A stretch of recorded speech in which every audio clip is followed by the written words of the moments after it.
Krishna Hari. Ram Krishna Hari. माऊलीचा photo काढा. सोपान म्हणे देवोत्तमा पूर्वी येथे होता ब्रह्मा आणि तुम्ही पुरुषोत्तमा रामा कोणे स्थळी होते ती. संत श्रेष्ठ सोपानदेव महाराज सासवड पंचक्रोशी प्रदक्षिणा वर्ष 9वे मुक्काम 5वा. आज आपण संत श्रेष्ठ सोपानदेवांच्या पंचक्रोशीतील सर्वात महत्त्वाचं स्थान म्हणजे चतुर्मुख महादेव इथं आपण आलो आहोत. पठारवाडी हे पठार आहे. पठार नुसतं पठार नाही, करे पठार. इथं खाली करा नदीचा उगम होतो. असं इथूनच उगम पावली, इथं गुप्त झाली आणि पुढं प्रगट झाली असं आहे. तर ब्रह्मदेवाने ब्रह्मयाने तप केले, ब्रह्मपुरी म्हणविले. तेथे नांदे जीवलग ओझा, सोपानदेव आत्मा माझा. या सासवडला जी काही नावं आहेत त्यातली अनेक नावापैकी ब्रह्मपुरी हे एक नाव आहे. सासवडचं ब्रह्मपुरी हे एक नाव आहे. दुसरं संवत्सर, तिसरं सासवड, चौथं सातवड, अशी 4-5 नावं आहेत. तर याला ब्रह्मपुरी म्हणतात. ब्रह्मयाने तप केले, ब्रह्मपुरी म्हणविले. सृष्टीच्या उपक्रमा पूर्विगा विरोत्तमा, वेडा ऐसा ब्रह्मा एक होता. तो ईश्वरातील ओळखे आणि सृष्टी करू न शके, तो थोरू केला एके नामे जेणे. ब्रह्मदेवाने ज्यावेळेस सृष्टी उत्पन्न केली त्यावेळेस अतप असे श्रुतीमध्ये वर्णन आहे. बघ, परब्रह्म तप करतो झाला म्हणजे ब्रह्मदेव, शुद्ध निर्गुण निर्विकार परब्रह्म, आणि ते सगळ्या जगताचं अधिष्ठान आहे. आपण ते अनादी मानलेलं आहे, तसं ईश्वर सुद्धा अनादी मानलेलं आहे. आणि मग त्यालाच सत्वगुणाची उपाधी लागली का विष्णू म्हणतात, रजोगुणाची उपाधी लागली का ब्रह्मदेव म्हणतात, आणि तमगुणाची उपाधी लागली का महादेव म्हणतात. ज्यावेळेस परब्रह्माला रजोगुणाची उपाधी लागते त्यावेळेस ब्रह्मदेव हे तत्व निर्माण होतं. मग त्या ब्रह्मदेवाने काही नव्हतं, पहिले कोठेच नव्हते काही, चंद्र सूर्य तारा नाही, अवघ्या शून्याचे होते पाही कानोबा ते रे ते रे ते. आणि मग ब्रह्मदेवाने सृष्टी उत्पन्न करायची ठरवली. मग ब्रह्मदेवाने सृष्टी उत्पन्न करत असताना अतपत त्याने तपश्चर्या केली. तर ती तप कुठं केलं? इथं केलं बा. ब्रह्मयाने तप केले, ब्रह्मपुरी म्हणविले. आणि मग ब्रह्मदेवाने तप केलं. तप केल्यानंतर सर्वात पहिली सृष्टी उत्पन्न करत असताना पहिलं गाव निर्माण केलं. आणि वर्ष म्हणजे संवत्सर, संवत्सराचा प्रारंभ जिथून झाला म्हणून त्या गावाचं नाव पडलं संवत्सर, सासवड. सृष्टीतलं पहिलं गाव हे संवत्सर म्हणजे सासवड. वर्षाचा आरंभ तिथून झाला असं. आणि मग ब्रह्मदेवाने कृतयुगाच्या प्रारंभी जी तपश्चर्या केली आणि मृत्यूनं संपूर्ण खालचे 7 लोक वरचे 7 लोक जे तयार केले त्यातलं पहिलं गाव निर्माण केलं संवत्सर. ब्रह्मयाने तप केले, इथं तप केले. सोपान म्हणे देवोत्तमा पूर्वी येथे होता ब्रह्मा. आणखीन एक प्रमाणे पूर्वी ब्रह्म याचे स्थान येथे तप केले ग. ब्रह्मदेवाने इथं तपश्चर्या सुरुवात केली. आणि मग महादेव येऊन आपण याशी प्रसन्न झाले. मागवा थोडं मागवा हो मागवा चांगलं मागवा चांगलं हात. पूर्वी ब्रह्मयाचे स्थान येथे तप केले गहन. हे बघा, महादेव येऊन आपण याशी प्रसन्न झाले. हेच ते महादेव आहे, दुसरे काही नाही. मग आता भक्ताने तपश्चर्या केली म्हणून देव प्रसन्न झाले. मग देवाला नाव काय? पोपटशेठ, सगळ्यात जास्त भारतात मंदिरं असतील ती महादेवाची, सगळ्यात जास्त. मारुतीची कमी, महादेवाची. मारुतीची मंदिरं महाराष्ट्रात जास्त, उत्तर प्रदेशात इकडं तिकडं, पण महादेव नाही असं भागच नाही. प्रत्येक भागाभागात महादेवाची नावं वेगळी. तर इथं चतुर्मुख ब्रह्म याने तप केलं ना म्हणून महादेवाचं नाव चतुर्मुख महादेव आहे. बघा त्याला काय म्हणतात? चतुर्मुख महादेव म्हणतात. महादेव इथं शिवलिंग एकच आहे, शिवलिंगाला काही 4 तोंड नाहीत, पण चतुर्मुख महादेव नाव पडलं. कारण चतुर्मुख ब्रह्म याने इथं तपश्चर्या केली. पूर्वी ब्रह्म याचे स्थान येथे तप केले गहन तपश्चर्या केली ब्रह्मदेवाने. आणि मग महादेव येऊन आपण अशी प्रसन्न झाले. महादेवाने मस्तकावर हात ठेवला की आता तुम्ही सृष्टीची उत्पत्ती करा. आणि मग त्याने सृष्टी उत्पत्ती करत पहिले गाव निर्माण केलं सासवड. संवत्सराचा आरंभ इथं म्हणून सासवड. मग ब्रह्मदेवाने सर्व खालचे 7 लोक वरचे 7 लोक तयार केले. आणि मग ब्रह्मदेवाने महादेवाची अनेक प्रकारे इथं उपासना केली, फार प्रकारे उपासना केली. आणि महादेव इथं चिरकाळ थांबले. परत ब्रह्म मग कृतयुग संपलं, त्रेतायुग संपलं आणि द्वापार युगाला सुरुवात झाली. द्वापार युगाला सुरुवात झाल्यानंतर मग पांडवांचा कार्यकाळ सुरू झाला आणि जगताचा मालक द्वारकेचा राणा पांडवा घरी. भगवंत पांडुरंग, भगवंत विष्णू कृष्ण अवतार धारण करून कृष्ण अवतार झाला आणि पांडवाची सेवा करू लागली. तर पांडव वनवासात असताना इथं जेजुरीच्या खाली 10 किलोमीटरवर एक गाव, त्या गावाला ही सगळी पांडव आले. पांडव आल्यानंतर नेमकं पितृश्राद्ध आलं आणि पितृश्राद्ध आल्यानंतर पितृश्राद्धाला पहिली गोष्ट पाणी लागत होतं. ह्या भागात पहिल्यापासून पाण्याचं अवर्षण आणि ब्राह्मण लागत होता. मग पांडवांनी विचारलं किंवा आपल्याला तर ब्राह्मण पाहिजे, पाणी पाहिजे, कुठून आणावा? मग भगवंताने सांगितलं इथून तुम्ही असं सरळ वर जा आणि इथं ब्रह्मदेव तपश्चर्या करतात. ब्रह्मदेवाने कृतयुगाच्या प्रारंभी तपश्चर्या आणि सगळा हा भाग निर्माण केला आणि तिथं चतुर्मुख महादेव आहे. तर त्या महादेवाची उपासना ब्रह्मदेव करत आहेत. तुम्ही तिथं जा आणि महादेव त्या ब्रह्मदेवाला ब्राह्मण म्हणून आणा. म्हणले बा पाणी म्हणजे त्याचा कमंडलू आहे ना तो पालथा करा. कमंडलू पालथा केला का त्याच्यातून एक तीर्थ जन्मले. कमंडलूला संस्कृतमध्ये कर म्हणतात आणि करात ज्या येते इथे करजा, करजा नदीन करजाच अपभ्रष्ट झालं करा असं. आणि मग ब्रह्मदेव इथं तपश्चर्या करत होते. करत असताना मध्ये 5 पांडव आले. आल्यानंतर आले इथं तर ब्रह्मदेवाने 2 राखणदार ठेवले होते की बाबा माझी तपश्चर्या कोणी भंग करू नका. मग 2 जण राखायला ठेवले आणि कोणी आलं तर माझी तपश्चर्या काय भंग करू देऊ नका. पांडवांनी त्या दोघांना विनंती केली की ब्रह्मदेवाला उठवा, आम्हाला ब्राह्मण लागतोय म्हणले तर पिंडदान करायला आणि पाणी लागत आहे त्यांच्या कमंडलूत. ते काय ऐकणार 2 जण.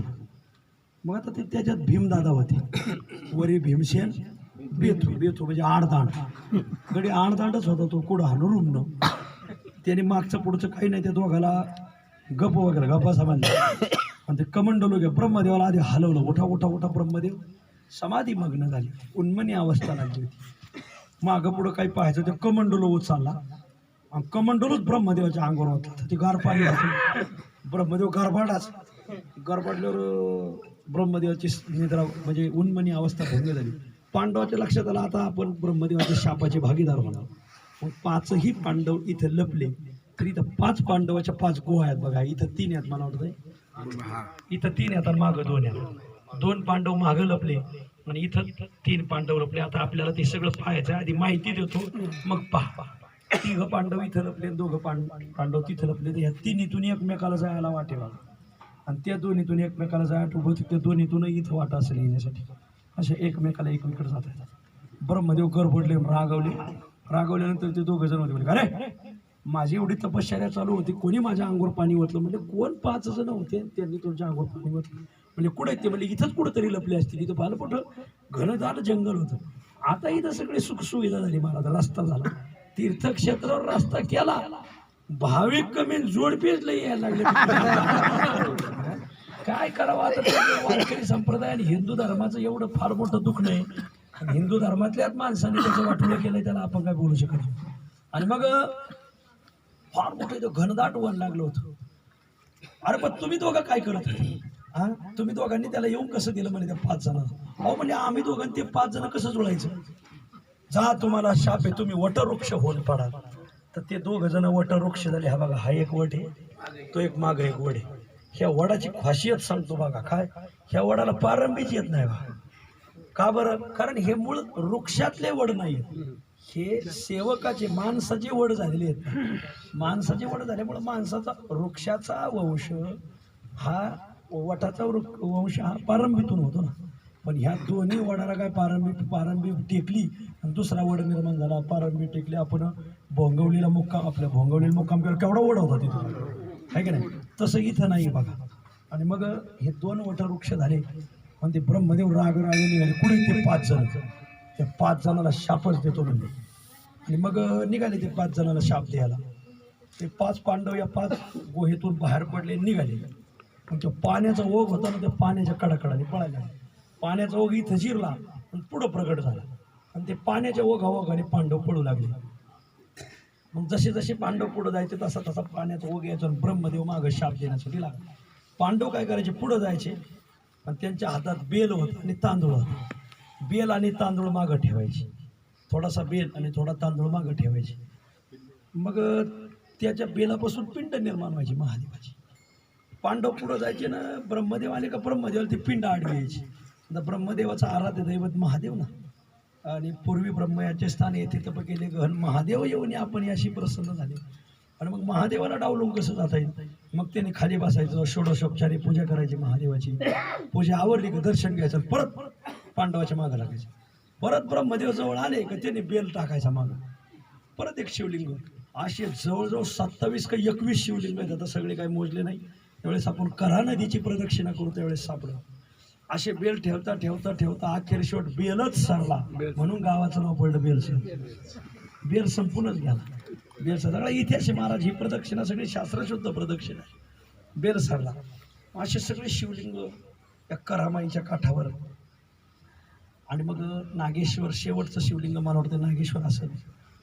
ती कुंती विचारायला लागली मग भगवंता अरे ते 5 पांडव गेलेत म्हणले त्या ब्राह्मण आणायला पाणी आणायला, ते अजून कशी आहे, निदान त्याच्यात अर्जुन शहाणा होता त्याने तरी यायला पाहिजे होतं ना.